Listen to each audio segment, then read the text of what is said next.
Et donc, bienvenue dans FW Talks. FW Talks, aujourd'hui, nous allons parler d'un sujet qui va t'intéresser, c'est celui des émotions. Alors, la question que je voudrais te poser, c'est de savoir si tu as jamais, en fait, eu dans ton cœur une émotion. L'émotion, elle est très vive, elle est très violente. Et à cause de cette violence-là, en fait, ton cerveau va jouer et rejouer la scène à longueur de journée. Et ça va te laisser en fait en proie à des émotions négatives. Et le phénomène, il peut durer suffisamment longtemps pour que tu perdes ta joie de vivre en fait. Et là, tu vois, tes journées sont pourries, ta semaine est pourrie, parfois même, pour certains, ça peut durer tout un mois. Et si tu es un élu, ça va avoir des conséquences terribles sur ta santé spirituelle. Parce que par définition, un élu est quelqu'un qui a une sensibilité spirituelle élevée. Alors souvent, nos cœurs, eh bien, ils s'encombrent d'inquiétudes, de regrets, de vieilles blessures, enfin, des choses qui peuvent obscurcir notre esprit en fait. On essaye souvent de l'ignorer en se disant « ouais, ça va passer, etc. » Mais en fait, finalement, ça déborde. Et alors, on peut se retrouver parfois sans savoir pourquoi, être en proie à une colère soudaine. Tu es là, tu es tranquille, tu es posé, et puis tout à coup, il y a une colère en toi, tu ne sais pas pourquoi, en fait. Et bien cette colère-là, c'est peut-être une émotion comme ça que tu as réprimée. Ou encore, tu peux avoir une tristesse qui est inexpliquée. Il n'y a pas vraiment de raison pour que tu sois triste, mais tout à coup, il y a une tristesse qui s'abat au niveau de ton cœur. Tu sens vraiment que ton âme est plongée dans la tristesse, et parfois, il y a simplement un sentiment de mélancolie, je veux dire, une espèce de spleen qui te poursuit sur des périodes indéterminées, en fait. Tu as le goût de rien, tu es blasé, etc., etc. Alors, il faut quand même ramener les choses quelque part à la parole, parce que la Bible, elle nous encourage à garder notre cœur. Ça, tu le lis dans Proverbe 4, 23. Enfin, bon, ça, c'est la théorie. Mais comment est-ce qu'on le fait, ça, garder son cœur? Surtout quand la vie que nous menons, surtout le chemin d'un élu, c'est jamais une villégiature en fait. C'est jamais une promenade de santé. Il y a toujours des trucs qui vont se passer, qui vont te révolter, qui vont t'énerver, qui vont te mettre en colère, etc., etc. Et parfois, on a du mal à se débarrasser de ces émotions négatives.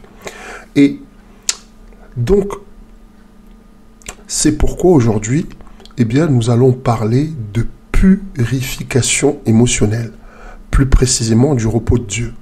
C'est-à-dire la manière qu'a Dieu de rafraîchir notre âme, de libérer, toutes les émotions négatives qui sont enfermées dans nos cœurs, pour que ça puisse en fait dégager le chemin vers notre destinée, parce qu'on sait très bien qu'on ne peut pas rentrer dans une certaine dimension dans notre relation avec Dieu si malheureusement, eh bien, on n'est pas débarrassé de certaines émotions. Donc, il s'agit en fait de nous permettre de laisser le spirituel nous guérir de nos émotions, et c'est de ça qu'il est question dans cette édition de FW Talks. Alors, je me permets quand même de te lire, le truc qui inspire ce passage, ça a été mes méditations sur le psaume 51:12 qui dit « Ô Dieu, crée en moi un cœur pur, renouvelle en moi un esprit bien disposé ».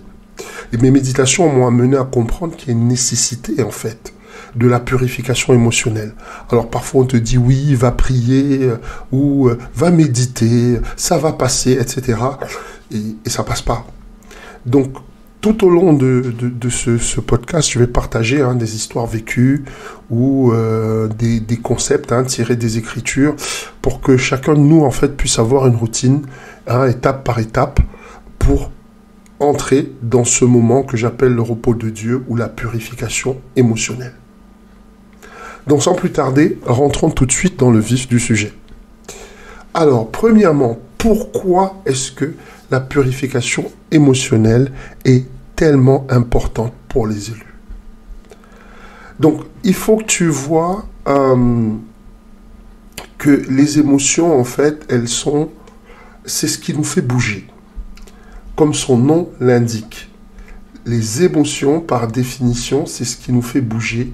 Les émotions, par définition, c'est ce qui nous met en mouvement.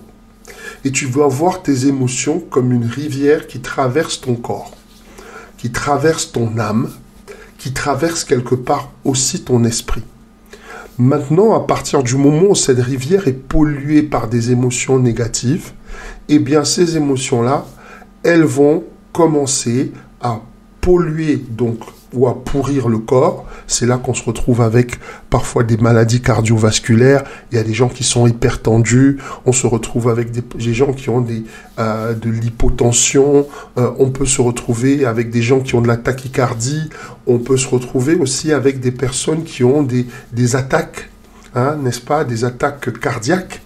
Donc, plein de choses qui sont liées au cœur. Et pas seulement au cœur, parce qu'on va voir aussi qu'il y a les émotions sont parfois des sources de problèmes au niveau gastrique, par exemple.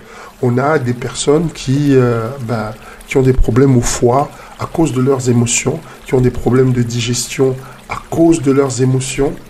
À un certain niveau, et ça concerne beaucoup plus les femmes, on voit à quel point les émotions peuvent même aller jusqu'à perturber les cycles, n'est-ce pas, menstruels.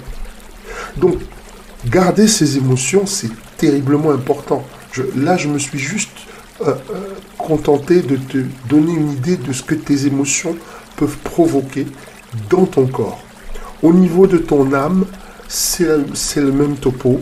Les émotions vont générer, et j'en ai parlé là tout à l'heure, des moments où on n'a plus le contrôle en fait. On n'a plus de contrôle sur ce qu'on ressent.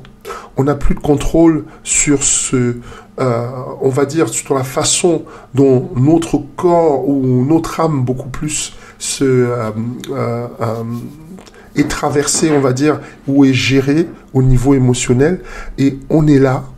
On ressent des choses, on ne sait même pas d'où ça vient. On ressent de la tristesse, on ne sait pas d'où ça vient.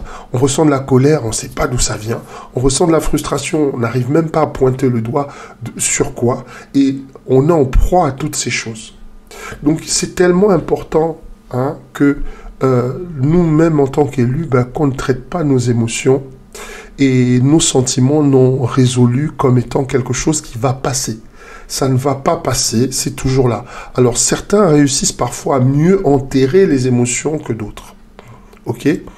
Mais il faut que tu vois que le fait d'avoir beaucoup de cadavres, entre guillemets, dans ces placards, à un moment, le jour où tu veux faire le ménage de printemps, ça devient super compliqué.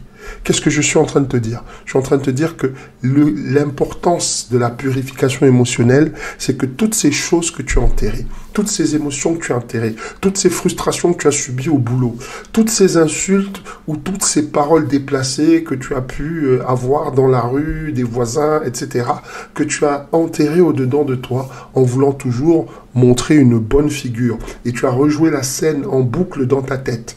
Et chaque fois, tu ressentais toujours ces sentiments d'impuissance ou de colère ou de frustration, peu importe. Eh bien, toutes ces choses-là, elles sont toujours à l'intérieur de toi.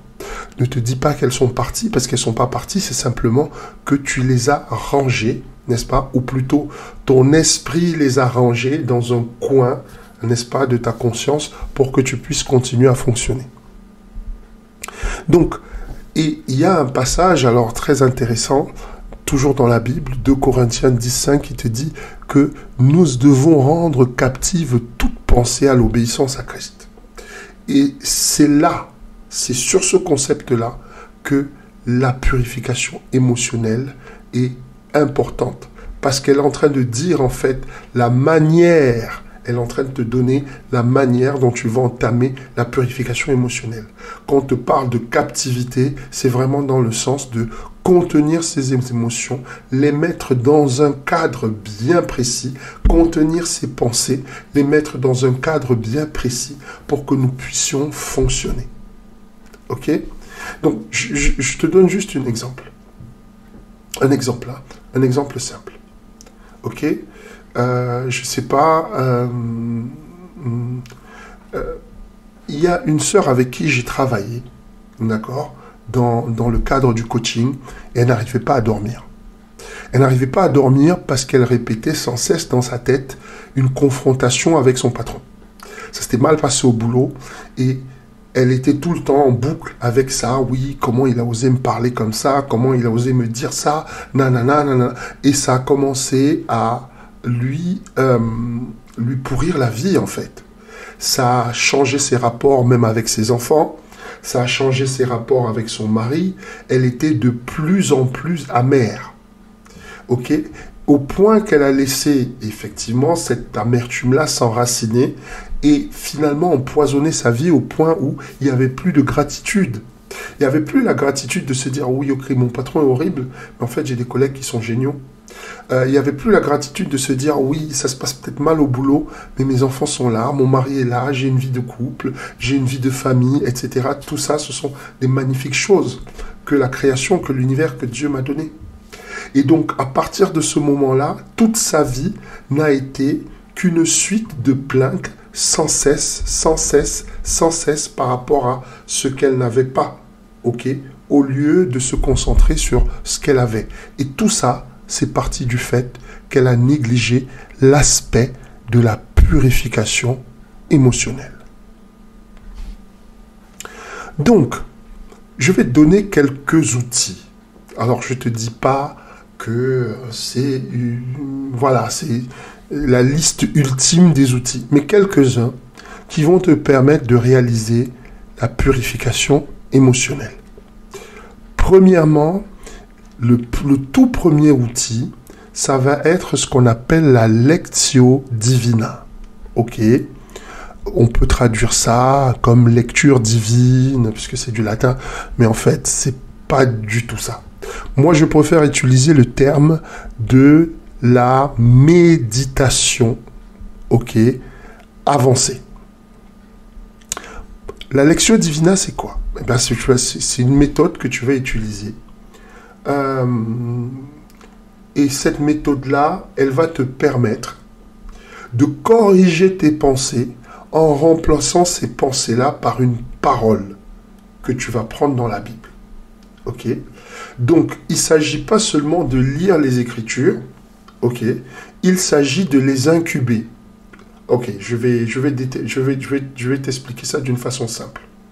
Grâce à la Lectio Divina, tu as la capacité de prendre une écriture, ou une partie, ou une portion, ou quelque chose, et de tellement focaliser ton esprit dessus que cette réalité-là commence à s'opposer à toutes les pensées négatives que tu as au niveau de ta pensée.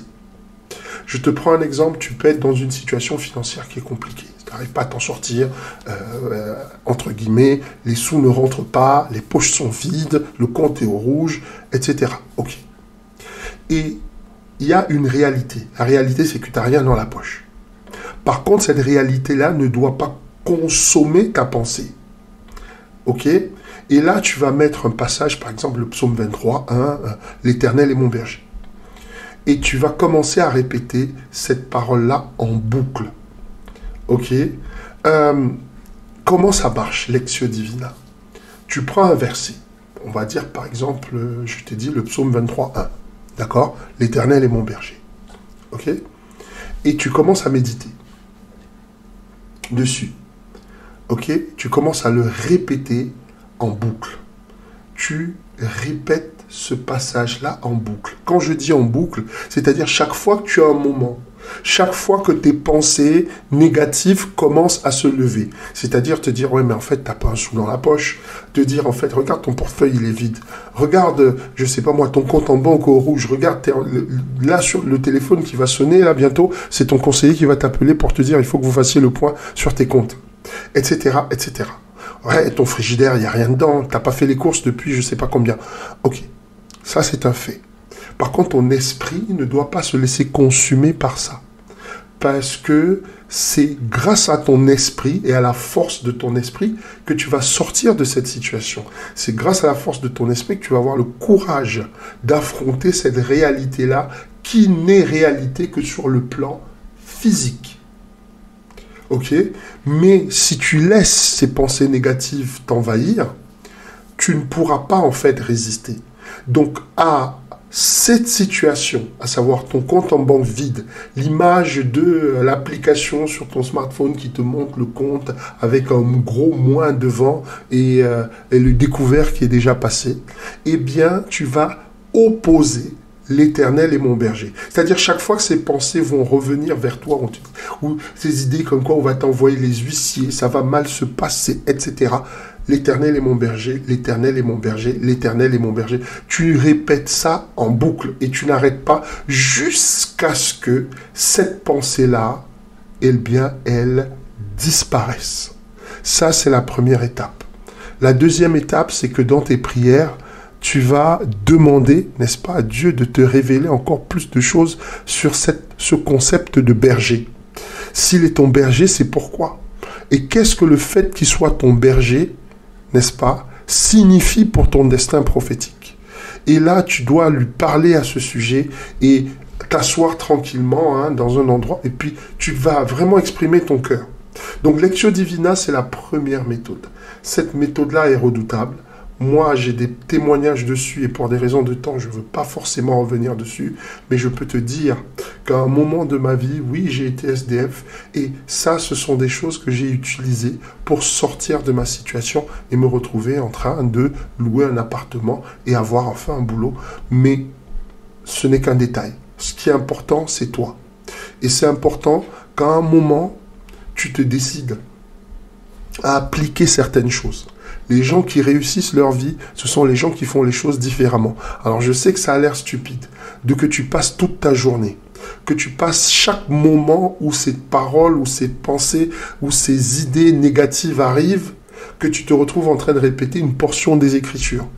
Mais petit à petit, au fur et à mesure que tu vas répéter ça, c'est ça qui va devenir ta réalité. Il y a une vérité dans le fait de répéter systématiquement comme un mantra quelque chose, une portion des Écritures, parce que ça change complètement ton atmosphère spirituelle. Alors, je vais te donner un exemple, ok? Il y a une sœur, Lisa, avec le nom effectif, avec qui j'ai travaillé, et elle luttait contre l'anxiété. En fait, ce qui a entravé sa capacité, à assumer un rôle de leadership auquel elle était appelée, c'est qu'elle se disait que elle n'était pas assez, on va dire, capable, elle n'était pas assez qualifiée, il lui manquait trop de choses pour être ce leader-là, alors que professionnellement, c'était une position qu'elle devait occuper. Et donc, elle était pleine d'inquiétude et elle se disait, mais comment ça va se passer? C'est le premier job où j'ai vraiment des fonctions exécutives et elle avait très peur. Et on a conclu ensemble qu'elle devait travailler sur Philippiens 4, versets 6 à 7. Mais chaque matin, en s'arrêtant sur juste cette phrase, ne vous inquiétez de rien. Et elle a commencé. Au début, c'était un peu plan-plan, c'était pas trop son truc, ouais, ne vous inquiétez de rien, comment on peut ne s'inquiéter de rien, alors qu'il y a tellement de choses autour de soi qui sont inquiétantes, etc. Mais elle a continué, elle a persévéré. Après un certain temps, elle a commencé à entendre clairement une voix dans son esprit, lui dire, qu'elle essayait de contrôler trop de choses. Trop de choses que, en fait, elle ne devait pas contrôler ou qu'elle ne pouvait pas contrôler. Et que finalement, n'est-ce pas, le message dans son esprit, c'est que sa position, la position qu'elle occupait, était le fait de son destin et non pas le fait de ses propres capacités. Et le fait qu'elle sache qu'elle était à l'endroit exact où le Créateur avait prévu qu'elle soit et que finalement sa qualification n'était pas en fait seulement le fait de ses diplômes ou de ses qualités, mais beaucoup plus d'un choix que Dieu avait fait sur sa personne pour cet endroit, pour que ses intérêts soient représentés, eh bien ça a changé complètement sa perspective. Cette vérité-là a commencé à recabler ses pensées en fait, l'a fortifier pour embrasser cette tâche, parce qu'elle s'est dit finalement, si Dieu m'a mis là, ça veut dire qu'il va faire le nécessaire aussi pour que je reste là, parce qu'il a un plan. Et à partir du moment où cette notion de plan s'est imposée à elle, la notion d'imposteur a complètement disparu. Parce que parlons vrai et parlons peu. Quelles étaient vraiment les qualifications de Joseph pour se retrouver Premier ministre en Égypte? Quelles étaient vraiment les qualifications de Daniel pour se retrouver parmi les plus grands satrapes de l'Empire perse? J'essaie juste de te faire comprendre une somme de choses aujourd'hui, c'est que lorsque tu es capable de recabler tes pensées, lorsque tu es capable de les réorienter, n'est-ce pas, au travers de la Lectio Divina, il y a pas mal de choses qui commencent à se passer. Ok? Alors, deuxième clé pour pouvoir purifier tes émotions. Le jeûne. Alors j'entends qu'ils vont me dire, ah ouais, mais le jeûne, etc. Oui, le jeûne est là. Le jeûne est là pour apaiser le tumulte qu'il y a au-dedans de toi. Pourquoi le jeûne apaise le tumulte au-dedans de toi? Eh bien, le tumulte, il vient de la chair. Et quand tu jeûnes, eh bien, tu affaiblis la chair. Donc forcément, tous les désirs, les craintes de la chair commencent à se faire de moins en moins fort ou de moins en moins forte au-dedans de toi. Et là, tu commences à beaucoup mieux entendre la voix de ton esprit. Au-dedans de toi, en fait, il y a 3 voix qui vont parler. Il y a celle de ton corps, et ton corps a toujours des besoins qui sont liés à la peur, ou des besoins qui sont liés au plaisir aussi. Voilà. Maintenant, il y a à côté de ton corps, il y a ton âme. Au niveau de ton âme, il y a tout le raisonnement, l'analyse, etc., etc. Et puis, il y a la voix de ton esprit qui est beaucoup plus connectée à Dieu et à la parole de Dieu et au Créateur et aux concepts qui sont des lois, n'est-ce pas, de la création et de l'univers. Et ces 3 voix-là, au-dedans de toi, parfois disent 3 choses totalement différentes. C'est ça qui explique les moments de ta vie où tu es complètement paralysé. Tu ne sais pas si tu dois aller à gauche, si tu dois aller à droite, ce que tu dois faire, ce que tu dois penser, etc. Et tu ne sais pas. Et tu ne sais pas parce qu'en fait, les 3 voix parlent en même temps. Et du coup, il y a une confusion. Et de cette confusion-là naît en fait une totale inaction. Mais aujourd'hui, par le jeûne, il faut que tu comprennes quelque chose. Le jeûne, en fait, ne concerne pas uniquement la nourriture. C'est pas juste une affaire de bouffe, en fait. Il s'agit de créer un espace pour que ton esprit, ou pour que l'esprit te parle et te révèle les choses, en fait.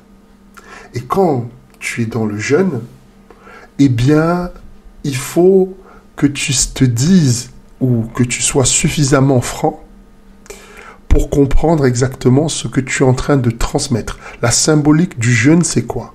C'est de dire à Dieu, c'est « j'ai plus besoin de toi que de manger.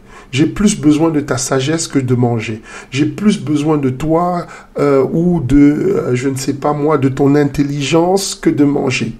Ok? J'ai besoin vraiment que tu puisses me guider et éclairer mon chemin. » Alors peut-être qu'il s'agit de sauter le déjeuner pour prier. Ou de jeûner par exemple des médias sociaux pendant une journée pour éliminer les distractions qui t'empêchent d'entendre la voix de Dieu ou la voix de ton esprit. Ok? Il y a un frère qui a rendu un témoignage une fois et c'était pratiquement incroyable. Il s'est décidé à faire un jeûne. Alors, entends bien, c'est un jeûne un peu spécial. Et moi aussi, je t'encourage à faire le même. Il a décidé de jeûner contre toute plainte et complainte pendant une semaine. En d'autres termes, il a décidé que son jeûne, ce serait « Je ne me plaindrai pas, je ne me plaindrai de rien pendant une semaine. » Et ça, il est arrivé à cette conclusion-là parce qu'il s'est rendu compte qu'il ne pratiquait pas assez la gratitude.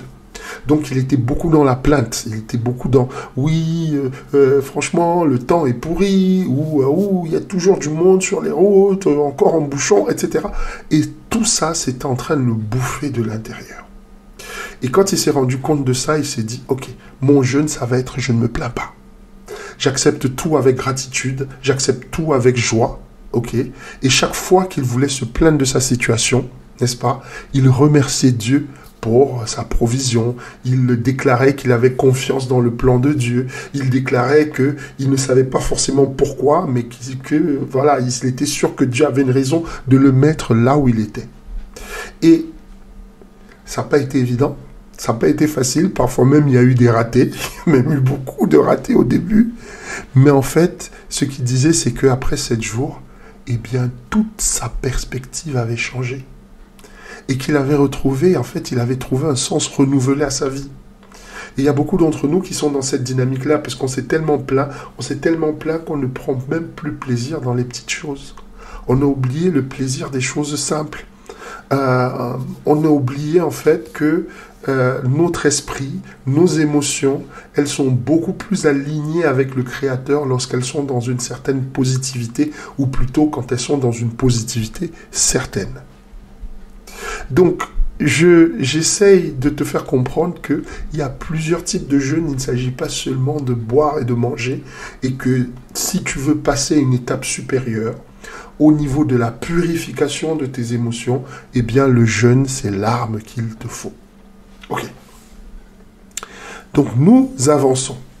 Je t'en donne encore une autre arme en tant qu'élu pour purifier et totalement changer tes pensées. Ok? Et là, je te parle des affirmations positives. Les affirmations positives. Je répète encore, les affirmations positives. Ok? Alors, si tu es dans la lecture de la Bible, tu vas voir que dans Proverbe 18-21, on t'explique que la mort et la vie sont au pouvoir de la langue. Alors, cette notion de mort et de la vie au pouvoir de la langue, les gens sont... Alors, il y a plusieurs manières de l'interpréter. La plupart des gens l'interprètent dans le sens où il faut faire très attention à ce qu'on dit, parce que, effectivement, ça peut blesser, parce que ça peut faire du mal, parce que ça peut faire du tort, parce que parfois on peut rendre même de faux témoignages, parce que... Donc, il faut faire gaffe à ce qu'on dit. Mais en fait, il y a une autre interprétation de ce passage-là qui nous fait comprendre en fait que ce que nous disons de nous-mêmes compte autant que ce que nous disons des autres. Surtout si on est un élu, on a une capacité à projeter des choses dans le spirituel et il faut faire attention à ce qu'on dit de soi-même.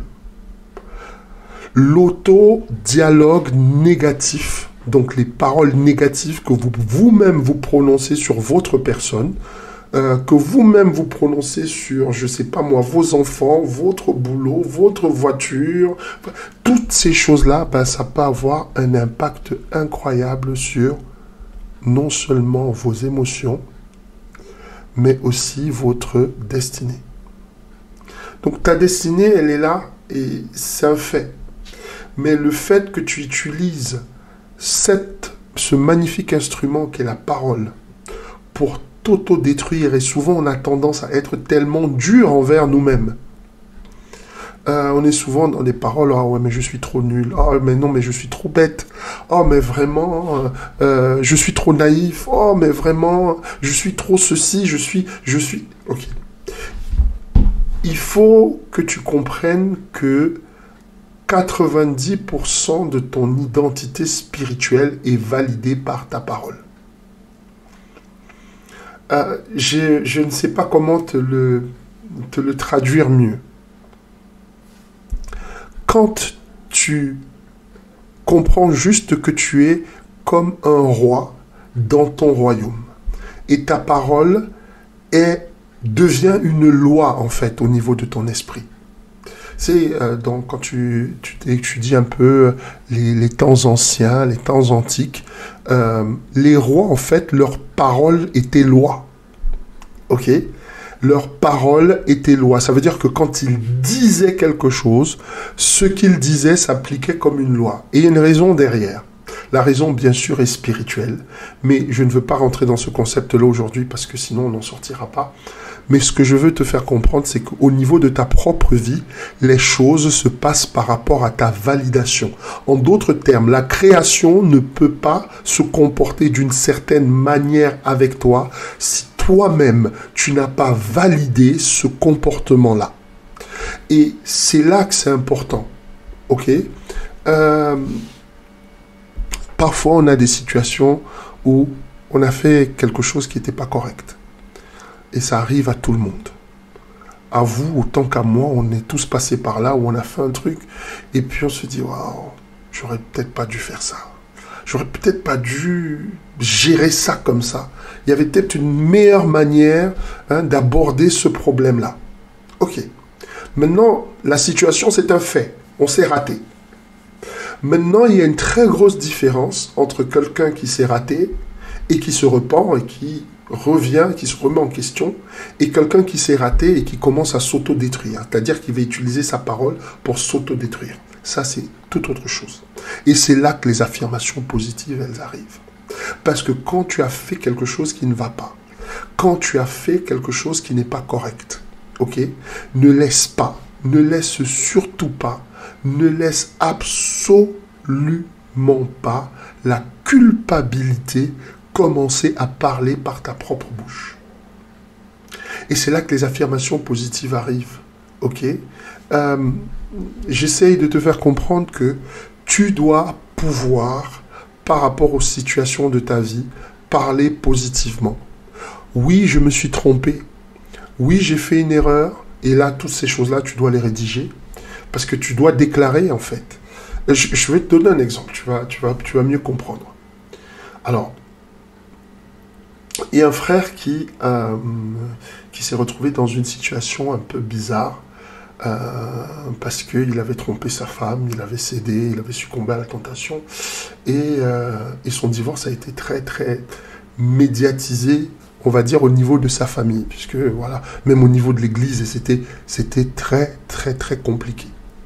Et ce frère-là, en fait, a commencé à avoir honte, même de se présenter à l'église, même de rencontrer les frères ou les sœurs, il était très mal à l'aise. Et on a travaillé ensemble. Et je lui ai dit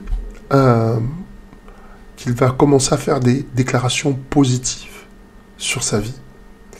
Et déclarer qu'il a été racheté. Il a été racheté, il a été aimé. Il a été racheté par Christ, il a été aimé par Christ.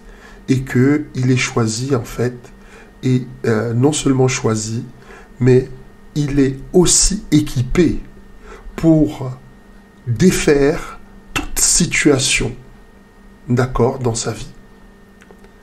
Et il faut que tu comprennes, hein, ce n'est pas le fait de nier sa culpabilité. Lorsque tu as fait un amende honorable, n'est-ce pas, à un moment donné, la culpabilité vient s'asseoir, et ça, c'est le travail forcément des forces négatives qui opèrent dans l'obscurité, n'est-ce pas? C'est le travail de l'ennemi qui vient et qui commence à te faire vivre dans la culpabilité, alors qu'en fait, toi, tu as déjà fait amende honorable, et parfois même la personne à qui tu as fait du tort, que tu as offensé, t'a déjà pardonné, mais tu restes avec cette espèce de pierre au-dessus de ta tête.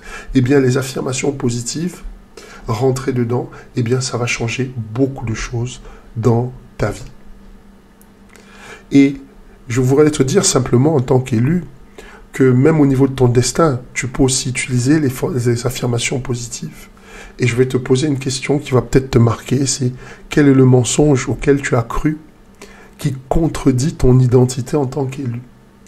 Peut-être qu'on a dit que tu ne seras jamais, je ne sais pas moi, quelqu'un qui va réussir. On a dit que tu étais quelqu'un, je ne sais pas moi, qui n'avait absolument aucune chance dans tel ou dans tel domaine. Je voudrais simplement que tu le remplaces par la vérité de ce que ton esprit dit aujourd'hui. Qu'est-ce que l'esprit te dit aujourd'hui par rapport à ton destin? Et tu vas voir, il y a beaucoup de choses qui vont changer. Ça, il va falloir que tu fasses un travail pour écrire, en fait, ces affirmations positives, mais c'est quelque chose de génial une fois que tu as réussi. Et je te donne la dernière clé. Alors, je n'en donne que 4, ok? Et c'est déjà bien assez. La visualisation. La 4e clé, c'est la visualisation, ok? Et je vais le dire ici haut et fort, n'est-ce pas? La visualisation n'est pas une pratique occulte. Je répète, la visualisation n'est pas une pratique occulte. C'est quelque chose qui est très très bien ancré dans la spiritualité et qui est même biblique. Et je veux que tu comprennes une chose. Hein. Si tu vas lire un peu Ésaïe 43, 18, tu vas voir ce passage qui te dit de ne plus penser aux événements passés et de ne plus considérer ce qui est ancien. Parce qu'il y a quelque chose de nouveau qui va être fait. Il y a plusieurs niveaux de lecture sur ce passage-là, mais je veux que tu comprennes que c'est un appel à la visualisation. On t'apprend, n'est-ce pas, à prendre les événements passés et à les mettre de côté et à te concentrer, à focaliser ton esprit sur ce que Dieu peut faire de nouveau. Ok? Et c'est particulièrement puissant parfois pour les élus qui ont parfois besoin de dépasser les blessures et les déceptions qui sont liées à leur passé pour pouvoir croire en un futur meilleur. Et une manière pratique de faire la visualisation, c'est simple. La base, tu fermes les yeux. Je ne sais pas, tu as un souvenir douloureux qui te... Voilà, le truc est là et tu n'arrives pas à t'en séparer. C'est quelqu'un qui t'a fait du tort, c'est quelqu'un qui t'a fait une crasse, c'est quelqu'un qui t'a blessé, c'est quelqu'un qui t'a trahi. Et tu vas imaginer le Christ, en fait. Tu vas imaginer Yeshua qui se tient à tes côtés. Hein? Et toi, dans ce souvenir-là. Et ce souvenir-là, tu vas en faire une image. Tu peux en faire un symbole. Je sais pas moi, tu peux en faire une pomme. Tu peux en faire, je ne sais pas moi, une pierre ou quoi que ce soit. Et ce souvenir-là, tu vas prendre cette pierre et la mettre dans sa main. Ça peut être une boîte, ça peut être une lettre, ça peut être ce que tu veux. C'est quelque chose qui représente ta souffrance, en fait. Et tu vas, et une fois que tu lui confies cette boîte, tu vas figer cette image-là et tu vas voir et tu vas essayer de visualiser lui qui te rend une autre boîte ou une autre pierre ou une autre, je ne sais pas moi, chaîne ou lettre ou ce que tu veux, n'est-ce pas? Mais cette fois-ci qui est lumineuse de paix, qui est lumineuse de calme, qui est lumineuse de quiétude, etc., etc. Et au fur et à mesure que tu vas pratiquer cette visualisation-là, tu vas voir qu'il y aura beaucoup de choses qui changent. Alors la visualisation, c'est parfois compliqué. Parfois, il faut commencer sur quelque chose de simple. Je te donne juste un exemple. Il y a des personnes, par exemple, dans le travail que je fais avec elles, je leur demande de visualiser la maison de leur rêve. Ok? Généralement, c'est assez facile. Tout le monde a une maison dont il rêve, etc. Okay. Eh bien, cette visualisation-là, elle est difficile parce que c'est pas facile d'imaginer la maison de ses rêves. Mais par contre, si je te demande de commencer à visualiser, de t'imaginer toi, assis dans un fauteuil, c'est beaucoup plus facile. De visualiser que, je ne sais pas moi, tu tiens une tasse dans ta main et qu'à côté de toi, il y a une petite table et qu'autour de la table, la table est posée sur un tapis. Le tapis lui-même, il fait partie d'un salon, etc., etc. Et tu vois, là, tu arrives à commencer à construire progressivement la maison de tes rêves. Ok? Cette maison des rêves, là, c'est l'endroit parfois où tu vas te réfugier lorsque tu auras du vague à l'âme, lorsque ça se passera mal au boulot, ou lorsque, etc., etc. Ton esprit peut se cacher là-dedans et éviter, en fait, et laisser passer la tempête de négativité pour ressortir lorsque tout ça est passé. Ok? Donc, voilà ce que je pourrais te dire sur les 4 clés pour la purification émotionnelle. Donc, il y a une routine à établir par rapport à ça, mais je veux juste que tu comprennes quelque chose. La purification émotionnelle, c'est pas une solution ponctuelle. C'est-à-dire que ça doit être quelque chose de quotidien. Hein, ça doit être quelque chose que tu dois intégrer, n'est-ce pas, à ta routine spirituelle. Parce que les émotions, comme je t'ai dit, c'est une rivière. C'est une rivière qui parcourt toutes les parties de ton être, ton corps, ton âme et ton esprit.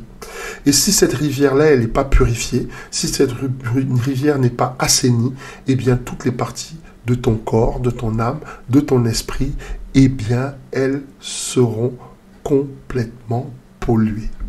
Et ça peut avoir des conséquences terribles sur ta vie, sur ta santé mentale, sur ta santé spirituelle, et donc forcément sur ton destin.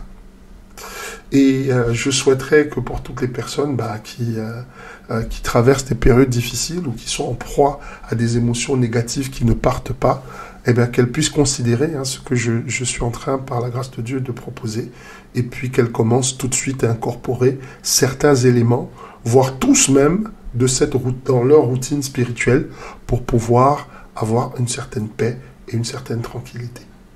Voilà les amis, c'est tout pour cette édition de FW Talks. J'espère que vous avez apprécié. Si vous avez apprécié, n'hésitez pas à liker, n'hésitez pas à commenter, même si vous avez des questions. Et puis, n'hésitez pas à partager pour faire la promotion de la chaîne. Voilà, c'est sur ça que je vais te laisser, cher ami. On se retrouve très bientôt pour une autre édition de FW Talks. Prends soin de toi.